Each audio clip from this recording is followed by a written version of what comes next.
Well, listen, I mean, listen. Listen, look at the tracer fire in the air. The guns are going off. You can see the streams of red lights. You can see behind me the tracer fire going up in the night sky. All day we had heard the American warplanes circling above the city, flying low as we thought the last American flights were taking off, providing extra cover in these last decisive hours.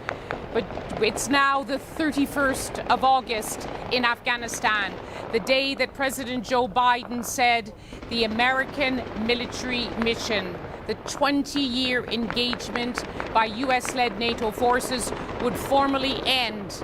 And this is what you are hearing now, the eruption of celebratory gunfire by Taliban supporters in the city of Kabul. Liz, a very decisive chapter.